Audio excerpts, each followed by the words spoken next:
and streaming live on the KREF app. The Ref Sports Radio Network. Live from the Buffalo Wild Wings studios, it's time to get locked into the best Sooner recruiting and football news with Parker Thune and Grayson Singleton. You better lock it up. No, you lock it up. You lock it up. Lock it up. Hit the guys up on the Riverwind Casino call-in line at 405-329-9000 or text the show at 405-651-3439. Do it! Just do it! Now, with Locked In, here's Parker Thune and Grayson Singleton.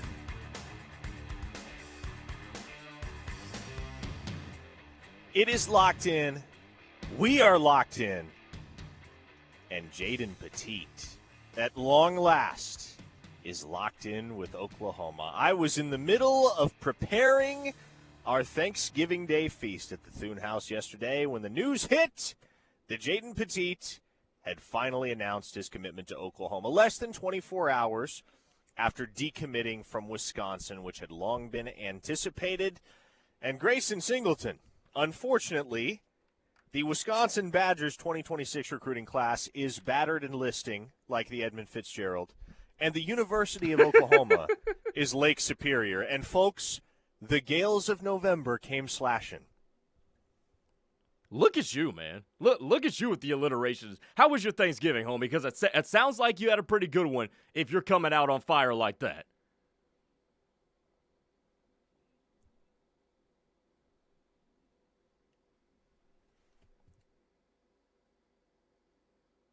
Okay, we lost Parker for a second. I am here. Sorry. Oh, there you go. I dropped off very briefly. Yeah, whatever you said, I missed it. Okay, no, I was just gonna say you're coming out here on fire with the alliteration. I was gonna say, how's your Thanksgiving? Because it must have been a good one if you're starting out the show like you just did. No, it was a baller Thanksgiving, man. The gravy turned out flawless. The turkey was great. How'd that cranberry relish, as always, was the star of the show. Had a grand old time kicking back, eating food, watching football. How much better does it get? And then, of course, you have the Jaden Petite news dropping right in the middle of it. And that's probably the place to start here on this Friday, Grayson Singleton. What a pickup for Oklahoma. Yeah. Because as both you and I have opined, this might be the singular biggest addition of the entire recruiting class for Oklahoma when you look at the player that Petite is and how unique of a specimen he will be in Oklahoma's receiver room. Yeah, I compared him to George Pickens the other day. I think that he is that type of contested catch guy, deep threat, can get open over the middle and create separation. All of the things that you want in a wide receiver that can command wide receiver one type of reputation, he's got. That's who Jaden Petite is. And it's interesting now, Parker, and I was trying to figure out a way, how could I put a new spin and a new opinion onto this? And you fast forward maybe to 2027 when you're going to have Jaden Petite as a sophomore and Elijah Thomas as a junior.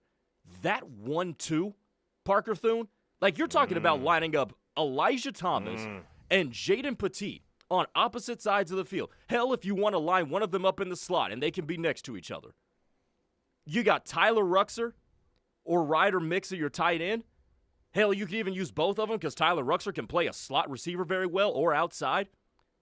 Dude, this receiving core, if you include tight end, if you want to project to 2027 or 2028, can be bananas for Oklahoma. And then you throw in if Bro Bentley pans out at quarterback, homie, that's something to behold there if you're Oklahoma down the line. I cannot remember the last time I could say with confidence and with certainty Oklahoma's going to sign two of the absolute best wide receiver prospects in the country, but that's where they are because Jaden Petite is a hoss and Jasir Rogers is a hoss. Those two forgot about verifiably elite prospects. Those dudes are going to be incredible college football players if developed properly. As long as they buy in, as long as they avoid injury, as long as they keep their heads screwed on straight. Man, those are two guys where – and I think Petite's just going to wind up being like – with as much as we've talked about him, he's either going to be the guy that lives up to all the expectations and becomes the toast of the town by the time his career is over. Everybody knows him. Everybody loves him. He's got a CeeDee Lamb or a Ryan Broyles type of legacy. Or he's going to be the guy that we're looking back on in 5 years and all the fans are looking back on like, how on earth did he flop as hard as he did? There's going to be no in between. And it's hard to imagine this kid flopping, man. He's special. Mm-hmm. He's gifted. He's also he's huge, man. He's 6'4", 220. A lot of guys that are 6'4", 220, they're playing tight end. Like Tyler Ruxer is 6'4", 220. He's the exact same size as Tyler Ruxer. But when you flip on Petite's tape, it becomes very obvious this is no tight end. This guy has the potential to be one of the most unique and dangerous receiving weapons in the entire country when you line him up out wide. So the Sooners had to chip away and keep chipping away.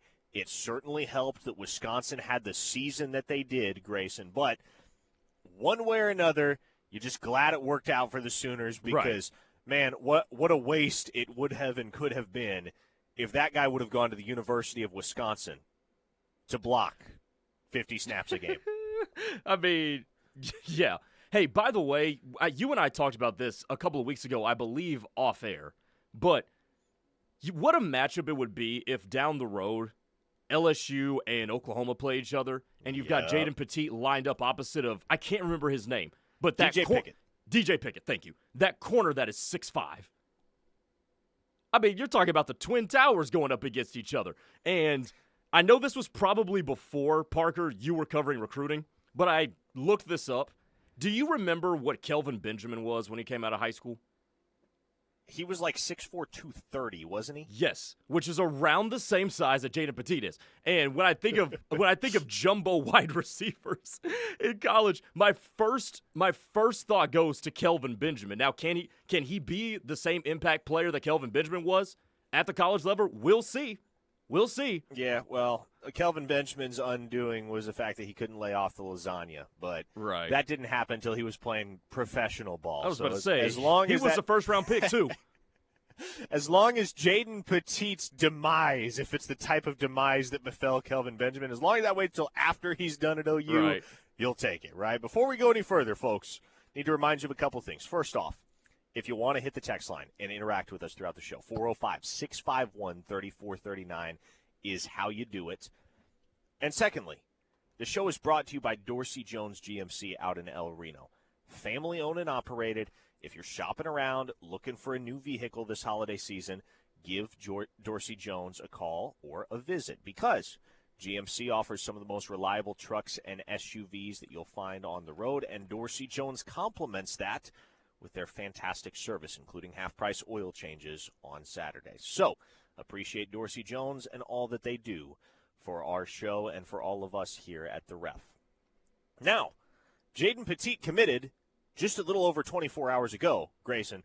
Somehow, the momentum is so out of control right now for Oklahoma on the trail that he is not even the most recent commit for the Sooners in the 2026 cycle. Nope. That distinction falls with Dane Bathurst, the 3-star linebacker from Carmel, Indiana, who just 2 hours ago announced that he is on board as the 25th total commit of the 2026 cycle for Oklahoma. And this was huge. Now, I wasn't necessarily expecting this timing-wise because he was scheduled to OV Nebraska this coming weekend, and Vanderbilt was heavy in the mix. I figured he was going to take the trip to Nebraska, and I had been told he's going to take the trip to Nebraska before he makes a decision. Nebraska was expecting him this weekend. Lo and behold, here we are, Friday afternoon. Boom, he's done.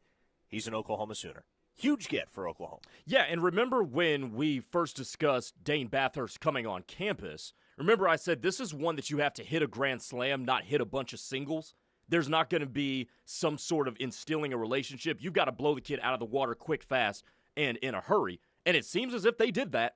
It seems as if they put together a compelling enough plan of how we are going to develop you as an off-ball linebacker, even though you've been playing edge for most of your high school career. So it seems like they did all that and hit it out of the park with this kid. Now, how surprised are you that he is not taking the trip to Lincoln and that he just shut it down the day before he was supposed to do that? Yeah, like I said, from a timing standpoint, it is a little bit surprising, but not going to complain with the outcome, right? Like, if a kid doesn't even want to take that Nebraska visit before he loops back around and locks in with Oklahoma, shoot, you're not going to try to convince. Like, Brent Venables and staff did this once.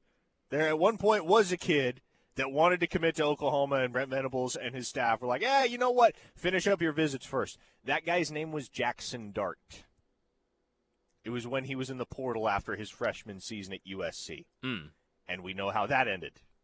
He took the visit to Ole Miss, wound up an Ole Miss Rebel, and that altered the course of history. But, yeah, you're not gonna fight a guy like Dane Bathurst if he wants in before he finishes out the final OV in the slate that he has. And I believe he had publicly announced that he was going to make his decision on signing day, December 3rd. So this did come a little bit ahead of schedule. Great news for Oklahoma. With Petite and Bathurst on board, they have cracked the top 15 of the class rankings in the 2026 cycle, and they're not done, Grayson. Now, Petite is probably the biggest splash that they're going to have the rest of the way, but there's still potential that over the weekend, Oklahoma could stretch this class to 27, 28 commits, maybe even more than that. Yeah, I mean, you're talking about getting Malik Franklin on campus and then Abibi and Muya that we talked about. It was still hilarious how we had completely opposite priorities when it came to those guys on Wednesday. But, you know, I do think that another developmental edge would be nice, because you're talking about a situation where you've got Jake Krell, who is a guy who could be an impact player, but especially with the ascent of Taylor Wine, I always like having a dude that we're going to put you on the shelf for 2 or 3 years, right? And then if you take to our coaching and that coaching does its job, you can pop when nobody is watching for you. So I think having a dude like that at defensive end, and I also think having a dude like that at left tackle or even right tackle, as what Jonas Muya would be, I think having dudes like that in your class is going to be critical. So that's what I'm looking at. If you can go 2 for 3 on those dudes, that would be great. Noah Abibi is committed to Tulane right now. It seems as if John Sumrall has emerged as Florida's preferred candidate now that Lane Kiffin is down to Ole Miss and LSU. So I think that's a story really to keep an eye on. Yeah, keep an eye on John Sumrall for one thing, and keep an eye on Noah Abibi as a consequence of that. Look, if he gets on campus at Oklahoma and wants to just shut it down and lock in, great. But if he leaves campus without committing, you're going to have a very, very constricted timeline here before the early signing period for Sumrall to be able to get Abibi on campus at whatever his next destination may be. And it is starting to look like Florida. We'll dig into that a little bit more later. But whether it's Florida or Auburn or Ole Miss or wherever, yes, you do have to keep in mind that the John Sumrall factor continues to just kind of hang over the whole Noah Abibi situation. How much does that come into play? Don't know, but you would be naive not to acknowledge that there's something to keep an eye on there at the very least. Outlaw Devil on the text line says, is OU done with recruiting for the 26th cycle, or are more on the way? Well, Grayson obviously just addressed that. You have Muya, you have Franklin, and you have Noah Abibi coming into town this weekend. There's going to be a 4th official visitor, though, or I guess 5th when you factor in the reality that Jonathan Hatton is also headed up for his OU official. But there is another late addition to the crop of official visitors. We're going to dig into that name in the next segment. But as we continue to peruse the text line here, Redbird Bill, I am very, very proud of you. Redbird Bill sent a photo of the Thune family cranberry relish. He made it over the holiday. Okay. And he made it perfectly. I mean, this is textbook execution, Redbird Bill. Textbook execution. Could not be more proud of the results. Fantastic work with that cranberry relish. He did also report that it tasted delicious, which I love to hear. Glad it was approved by you and your folks, Redbird Bill, and hopefully it becomes a staple at future holidays. Big John from Texas says, Parker, with so many coaches changing hands, do you think the portal is going to be the most active we have ever seen, highest demand ever seen? it feels like every single year is the new quote-unquote biggest year of the transfer portal ever, right? And so I don't expect that trend to change this year. Yeah, I think there will probably be more names in the portal than there ever have been. But, Grayson, if you're considering where Oklahoma's coming from here and what they can sell to portal denizens, they're in a really good spot because stability is hard to come by these days. Yeah. Even if things are going well, stability is hard to come by. And Oklahoma is one of those programs that, at least from the outside looking in, and this isn't even necessarily a local perception, this is a national perception, there's a ton of stability at Oklahoma. There's a ton of stability, and we forget, and I think this is the first time somebody's going to say this in a positive light on this station, we're forgetting that Brent Venables was extended a year ago. So you've got that, and then you've also got alignment with the coach and the front office. They seem to be doing a really good job recruiting in tandem and operating in tandem off of each other. So not only is there stability, there's also some alignment between everybody and all the decision makers and the powers that be that can make Oklahoma a really intriguing destination for some of the top portal-bound players here coming up here soon. So I think the roster build, from a roster building perspective and an administrative perspective and a coaching perspective, Oklahoma's in a really, really good spot, considering also the fact, and that's before you talk about, the fact that they're on the verge of locking up a trip to the college football playoff. Oklahoma's in a really, really strong position as a program right now. They're winning. They're going to have good retention going into next year. They're going to bring back a lot of their talent that has contributed this season to the CFP push. And also, with Jim Nagy in that front office in place, rest assured, the Sooners are ready and willing to do what it takes in the portal to ensure that they are right back in the championship conversation next season. And yes, what I'm insinuating is they are ready to spend big money for big names in the portal. Which names? We shall see. We shall see when the portal opens in January. But it's really hard to look at where Oklahoma is as a program right now and not acknowledge, man, this group, this staff, everything that Oklahoma football is and encompasses has come so far from where they were 1 year ago on Thanksgiving weekend when they finished off a 6-6 regular season by getting thrashed 37-17 down in Baton Rouge. This program has come a really long way. All right, folks, keep hitting us up on the text line, 405-651-3439. We're going to dig into OU's newest 2026 offer coming up next. Late addition to the visit list for this weekend. Friday is film study day.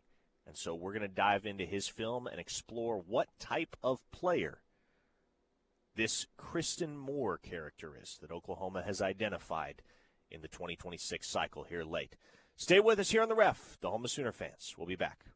Locked In is brought to you every day by Dorsey Jones GMC in El Reno. Dorsey Jones GMC is family-owned and operated with a knowledgeable, low-pressure sales staff here to help you through the buying process and half-price oil changes on Saturdays. Visit dorsey-jonesgmc.com for more information. Let's talk turkey.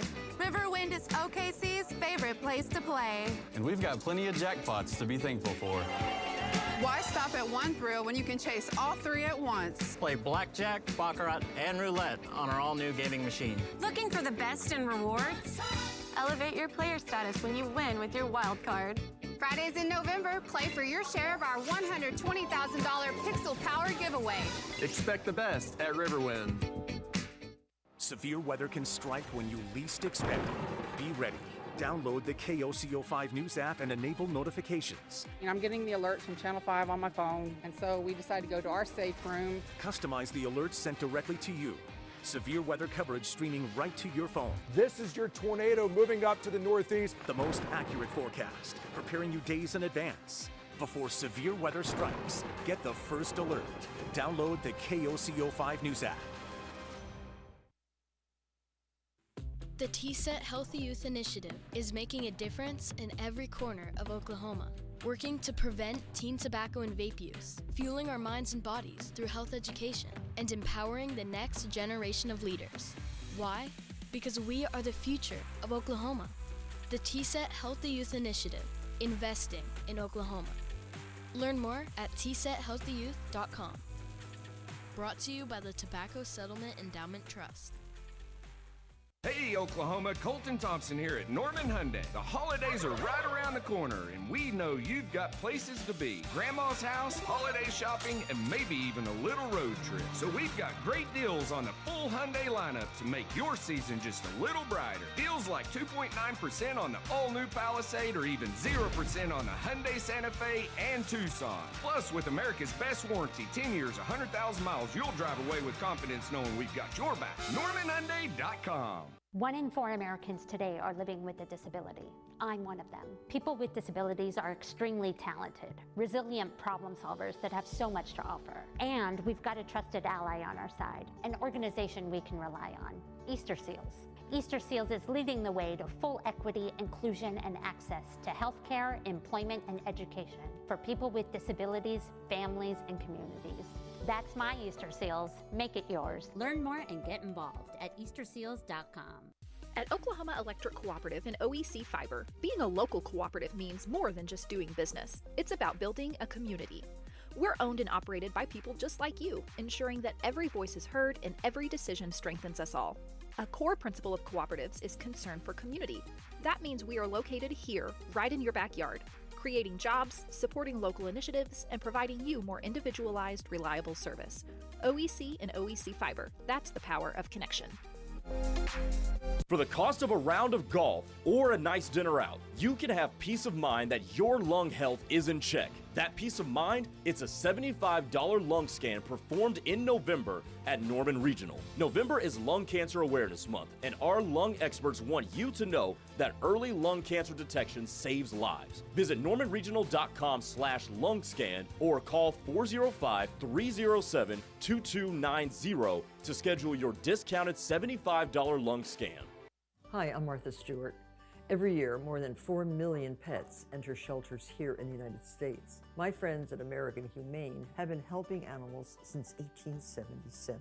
The goal is to ensure that pets have a safe shelter, especially during natural disasters. Adopting a shelter pet allows shelters to help more animals awaiting care. Please consider adopting today and take some time to learn more about American Humane's other work at americanhumane.org.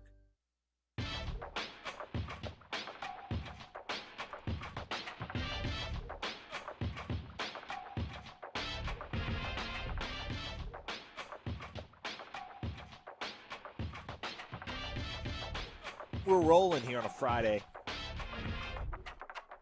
Locked in, Parker Thune alongside it, Grayson, Singleton here on the ref, the Oklahoma Sooner fans. I'm doing the show from San Antonio, where, as soon as we wrap up, I'm going to hop out of the car, go see Oklahoma commits Jonathan Hatton and Mikhail McCreary in action down here at Gustafson Stadium. But in the meantime, we have a new offer to discuss. And this one kind of came out of left field. If you didn't know the name, well, I'd be surprised if there were too many folks that did know the name, because it's not often, at least in recent history, Grayson Singleton, that Oklahoma has made an effort to flip a commit from the FCS ranks.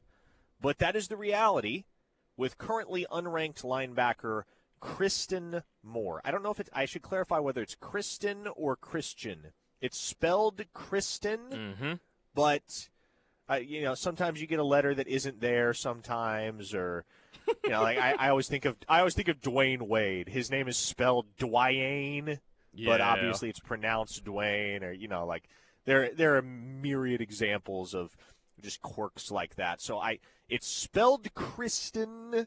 I'm going to go with that until I know otherwise. But he's 6'2", 220 pounds, from Selma, Alabama. And as you and I were discussing before the show during prep, Grayson, you turn on the tape, and the first thing that you find yourself thinking is, how on earth is this kid committed to North Alabama? Not Alabama, but North Alabama. It's one of those situations, Parker, where I don't know whether to congratulate Jim Nagy for finding this dude or asking myself, why the hell did nobody else find him to this point? Like it's one of those things because this dude is 6'2", 220, like you just mentioned. He looks and plays like an SEC type of linebacker like you would see in high school. Like, he looks like that dude. It's one of those things where, like, how is he not have an Alabama offer? Because he's committed to North Alabama, so there's no way in hell that he has one. How does he not have an Auburn offer? How does he not have an offer from Mississippi or Mississippi State or Florida or any of the other teams in that region?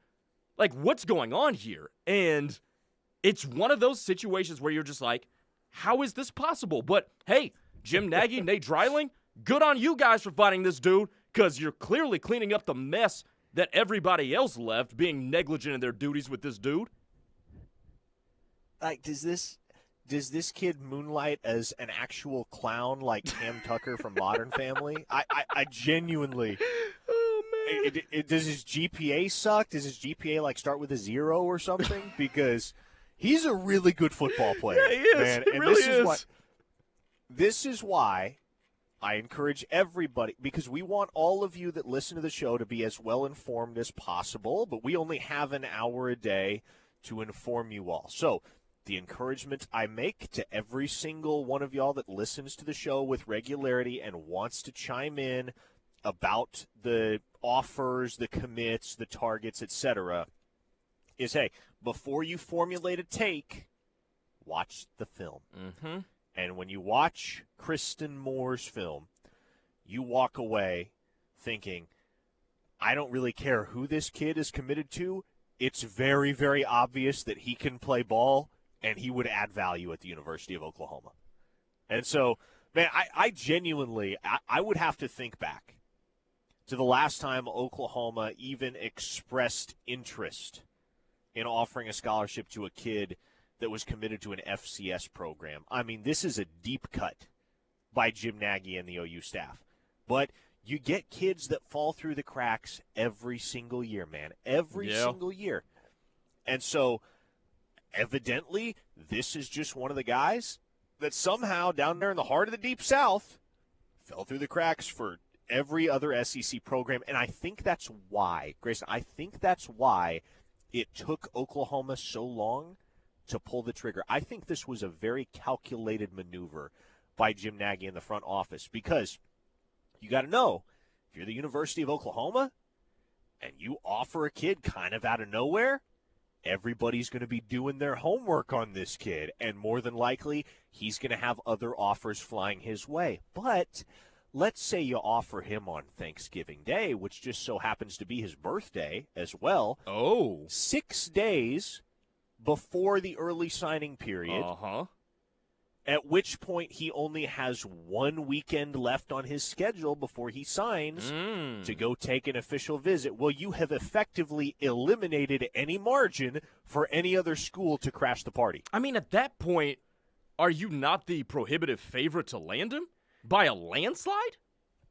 I mean, he can't visit anywhere else anymore. The regular season's done. No, like, I would be stunned if this kid isn't in Oklahoma's class. Oh, like, this absolutely. is as open and shut of a you don't really have to put much thought into this one. He's committed to North Alabama. He's OVing to Oklahoma the weekend before signing day. Like, he's gonna be a Sooner, right? Yes. There's no way, unless you royally screw the visit up, which we talked about tongue in cheek on Wednesday about doing things like that. But no, I mean, it's very shrewdly played by the Oklahoma front office, is that make sure that this dude stays kind of under the radar and then pull the trigger late in the process. We are less than a week away from signing day. No, it is very well played by this dude. And by the way, if any of you haven't watched the film, because there wasn't any reason to before yesterday or whenever the offer came down, dude reminds me a lot of Kip Lewis.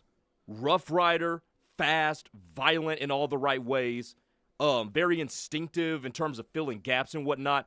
Just to break down the film, he looks like a carbon copy of what Kip Lewis is now. And Parker, you mentioned to me that he's already bigger than Kip was when Kip came out of high school. He looks like Kip looks right now. So just the play style and what I've seen over the last year from Kip, that's what this guy reminds me of.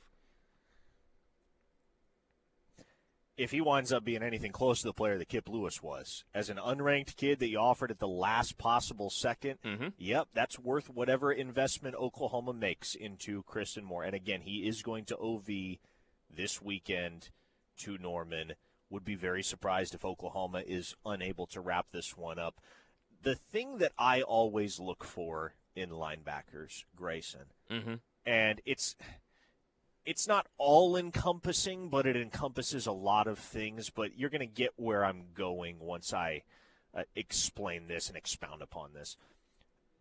What I always look for is the quality of controlled aggression. Controlled aggression. I want to see a linebacker that isn't going to over-pursue or run his way out of a play because he's just aggressive. No. What you look for is a guy that plays instinctual football, physical football. It's going to break down and tackle with good form, going to have some pop in his pads, going to be able to flow sideline to sideline seamlessly. But what you don't want is for him to just be, a hard-hitting athlete that's just flying around out there. Guys like that can be great, don't get me wrong, but where I feel like you have a really special linebacker prospect in your hands is when you find one of those guys that has the capacity to exhibit that aggression precisely to the extent that it is acceptable given the confines of the scheme that he's playing in and what the actual dynamic on the field requires with the other 10 guys on the defensive side of the ball. And so I say all that to say Kristen Moore plays with a very controlled aggression, and I love it. Yeah, and it's good because those guys that don't have the controlled aggression can also run you – they can run you out of plays, yes. They can also run you into penalties, which is something that we saw in last week's game against Missouri, just some penalties that just didn't need to happen. You talk about the targeting on Reggie Powers being one of them. That's just a play that doesn't need to happen. So if you can have a bunch of dudes who are under control and whatnot, I think that would be fantastic. And you're talking about a Kristen Moore who was like that. You're talking about a Dane Bathurst who fits that. You're talking about a Jake Krell that fits that as well. So you're starting to build a class with dudes that exhibit exactly what you're talking about, Parker. I'm starting to really, really like this linebacker group, if you can add more, because, man, Bo Jandro is a hitter, dude. That might be the most underrated player in Oklahoma's entire class. He's in that conversation. And then, of course, you got two sneaky athletic dudes in Jacob Curry and Dane Bathurst at the other two linebacker spots in this class. So 4 linebackers. When was the last time Oklahoma signed 4 linebackers? I guess that would have been the class of 2023. They signed Samuel Masigo, Lewis Carter, Taylor Heim, and Phil Picciotti. So it's been a while since Oklahoma loaded up at linebacker. We've been talking about it all year, Grayson. This was the cycle where they needed to load up, and we were kind of sitting there in June, July, August wondering, okay, when's it coming? Because Bo Jandro for the longest time was the only – well, I guess not for too long. It was him and Ja'Cory Smith for a while. It was just those two, and we were wondering, all right, where are the others? Where are the others? Ja'Cory Smith wound up dropping off, but land Jacob Curry, land Dane Bathurst, and Kristen Moore here potentially within days of one another. And I think you're walking away feeling pretty dang good about the way that this backer class came together for Nate Dreiling. Yeah, you'd have no qualms with what's been going on with what's been going on here. I think this is a fantastic haul, a fantastic job done by the staff with this one. There's nothing else really to say about that. I mean, because you're landing 3 players. I'll be completely honest. You're landing 3 players that I love, and one that I find intriguing to see what he ends up becoming. And I'm pretty sure you know which one I'm talking about with the latter. Yeah.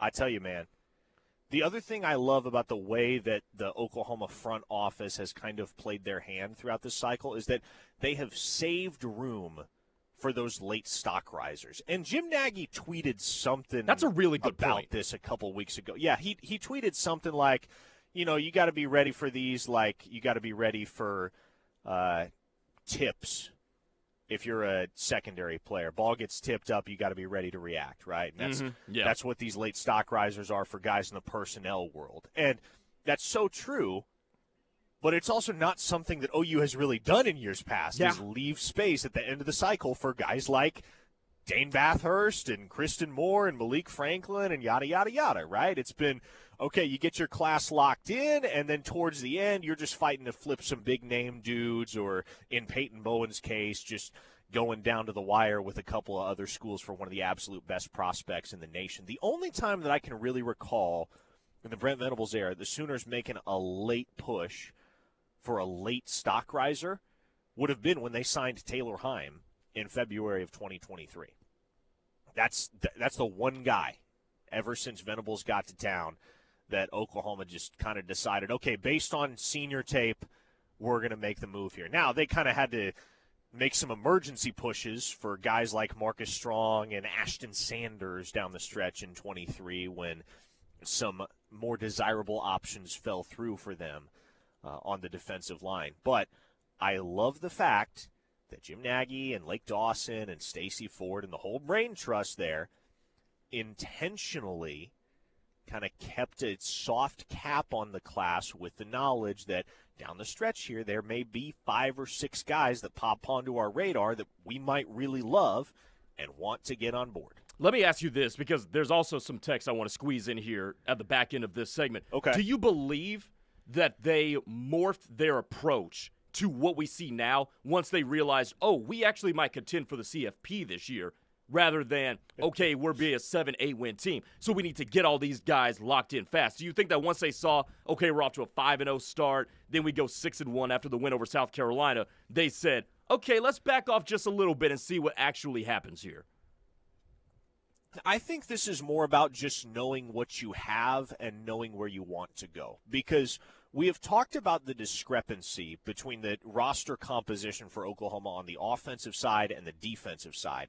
And Oklahoma's defense right now is obviously so much stronger and so much more effective than Oklahoma's offense. And correlation doesn't necessarily equal causation, but you have a ton of talent on the defensive side of the ball, almost exclusively talent that has been developed, that was recruited to Oklahoma and has been developed at Oklahoma.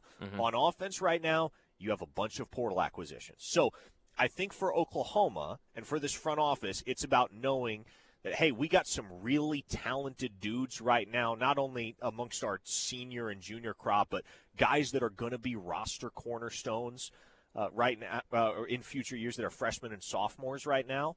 And so we can probably afford to, and we should make the adequate concessions to take some guys that aren't necessarily going to crack the rotation right away or within their first couple of years at Oklahoma. We should probably stack a few projects on this roster so that we kind of have a machine that feeds itself, and we're going to the transfer portal in order to spend big money on splash additions that are going to help us contend for a championship, as opposed to having to go to the portal to add a bunch of depth guys because you're not developing the way that you should. And guys aren't, you don't have the right continuity, you don't have the right retention. That's part of Stacey Ford's job title, right, as Director of Player Personnel and Retainment. So there's an emphasis on that. There's an emphasis on keeping the talent that's in the building at Oklahoma in the building. And then, again, I think it's just about cultivating that machine that you no longer have to feed because it's feeding itself. Let me get this one text in because it's a quick answer. So does the North Alabama kid play lower-level ball or something? Is that how he fell through the cracks? So his high school, I looked this up earlier today, was actually moved down a class from 6A to 5A a couple of years ago. So they are one of the larger 5A schools in Alabama, but they did get moved down about 4 or 5 years ago, I believe. Okay. Tracking.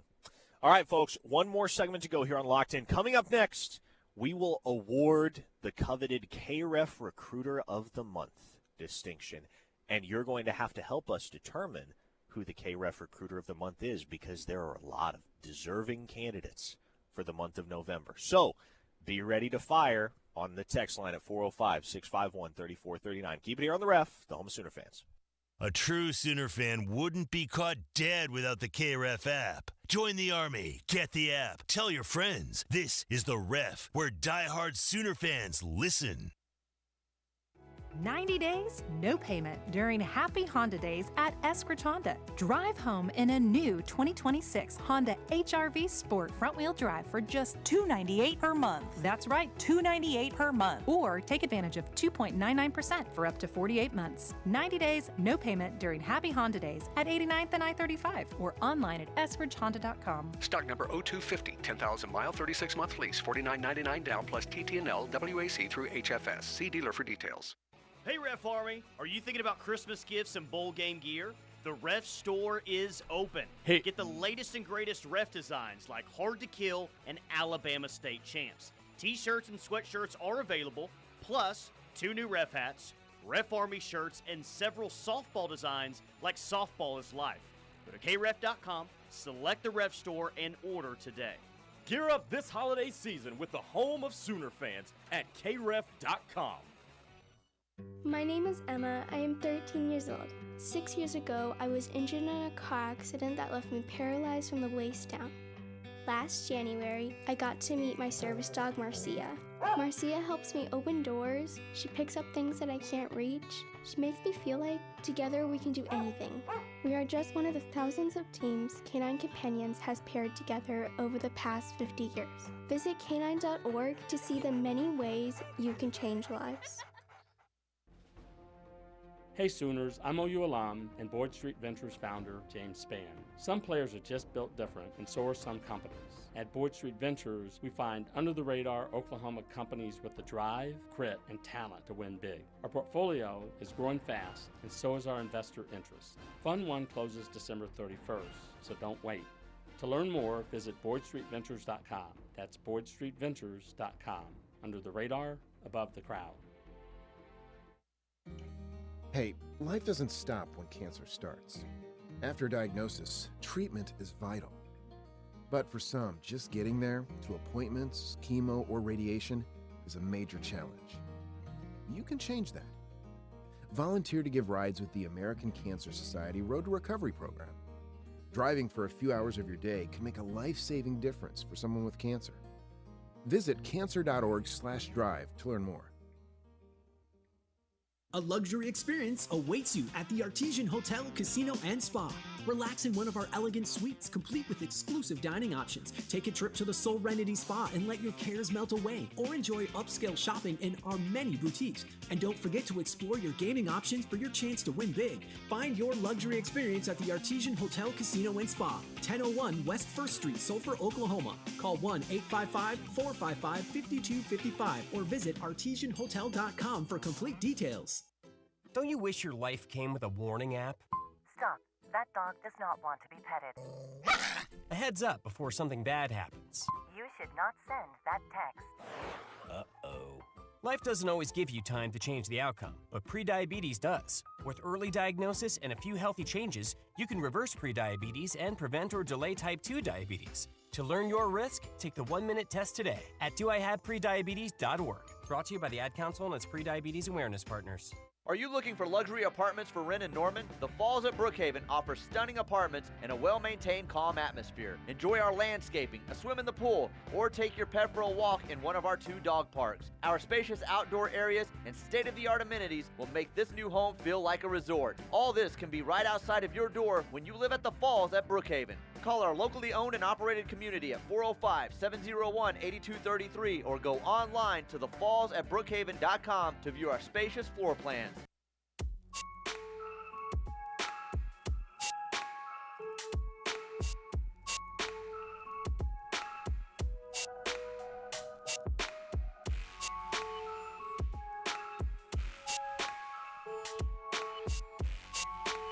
Final segments of Locked In here on the Ref.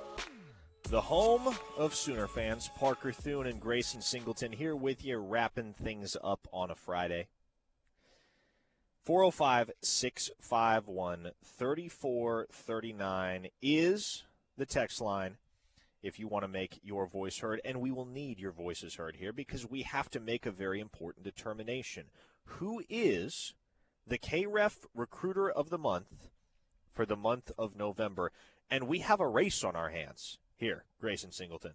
We got a legit race on our hands. Now, here are the candidates, and I will read to you their respective resumes. The candidates are as follows. Jay Valai, who landed 3-star cornerback Mikhail Davis back on November 18th. You have Nate Dreiling, who was primarily responsible, the lead recruiter, with linebacker Dane Bathurst, who just committed earlier today.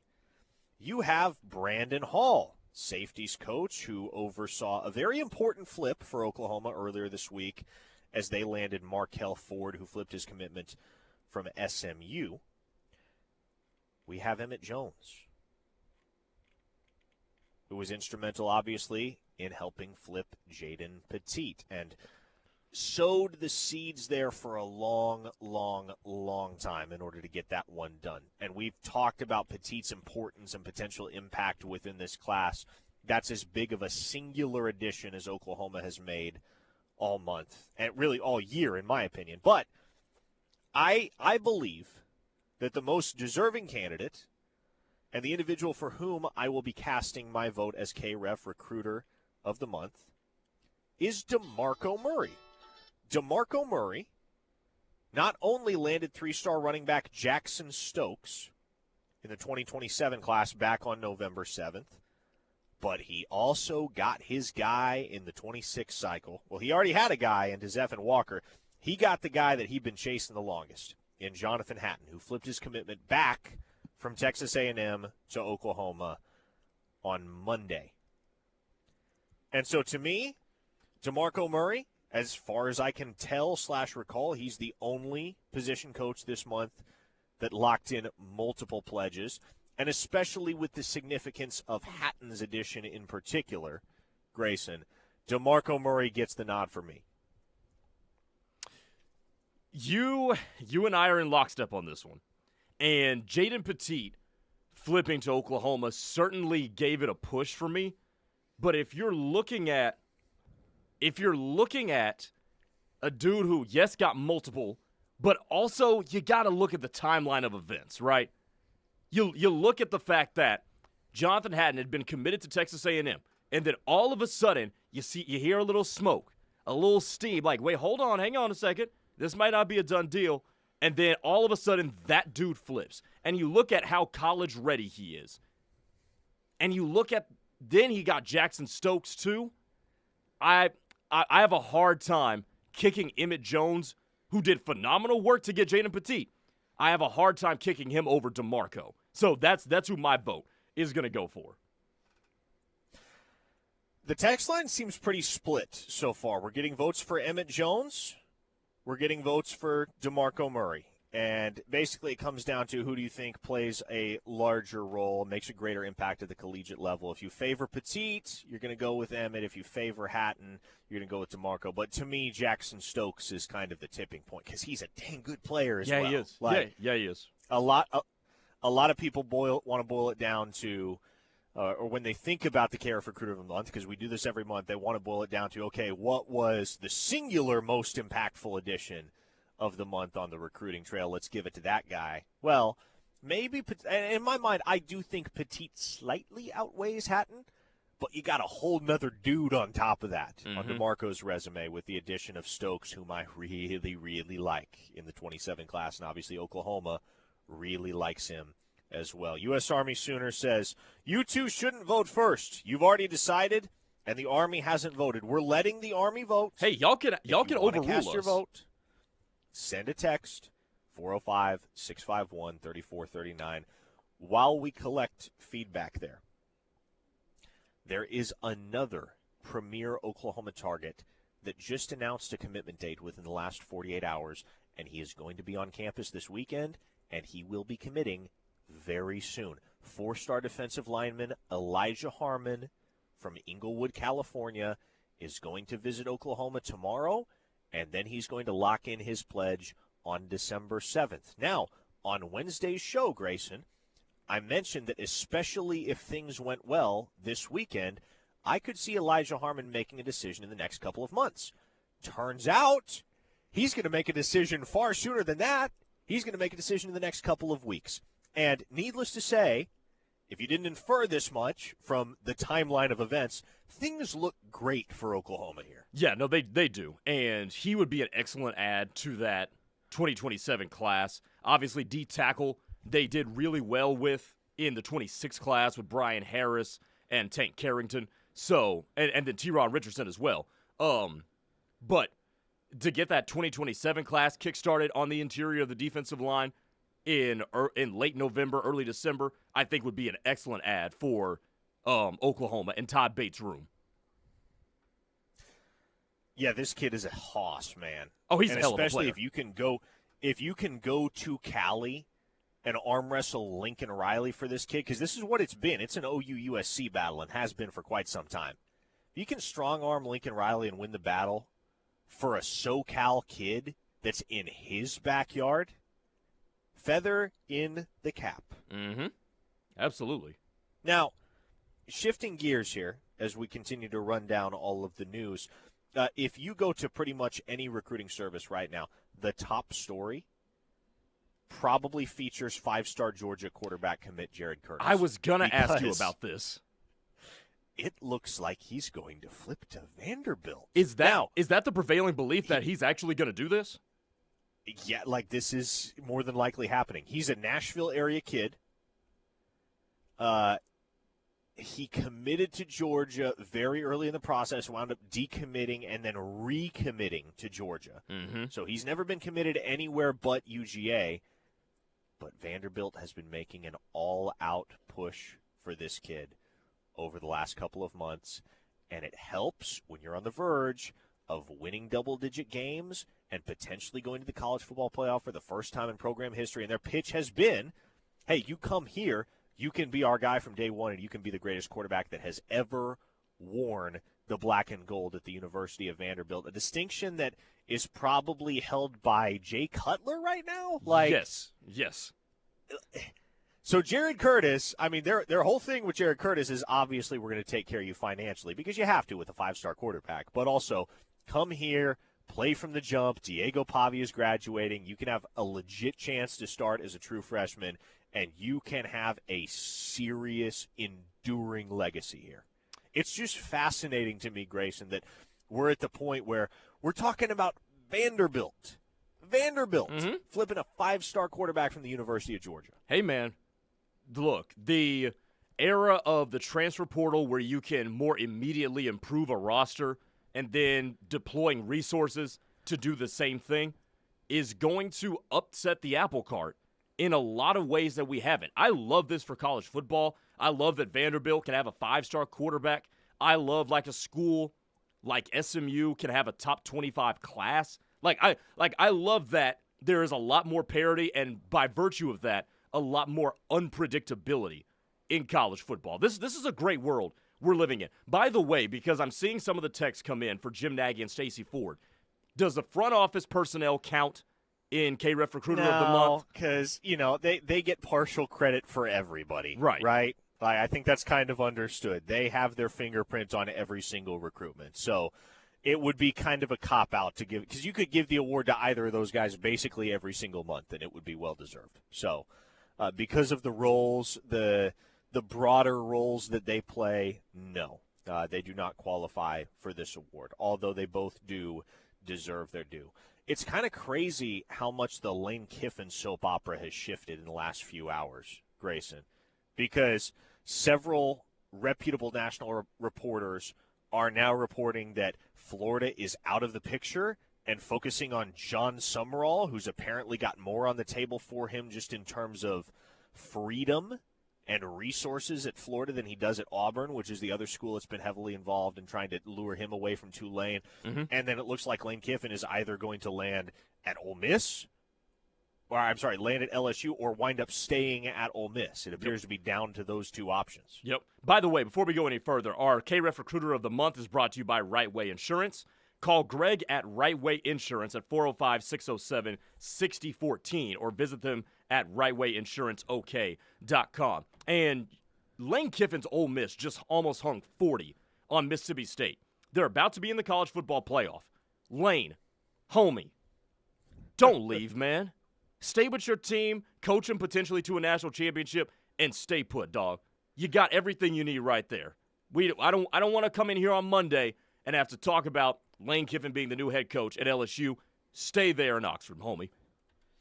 All right, there has been no sufficient arguments on the text line not to give the KREF Recruiter of the Month award, brought to you by Right Way Insurance, to DeMarco Murray. Same on the YouTube chat as well. Congratulations to DeMarco.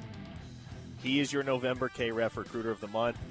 And that is a wrap on our final show of the month, folks. We will see you in December on the other side of the weekend when hopefully Oklahoma will have locked up a college football playoff berth. The Rush is coming up next. Stick around for Ted and Tyler. For Grayson Singleton, I'm Parker Thune. We'll see you Monday. Same time, same place. Keep it here on the Ref.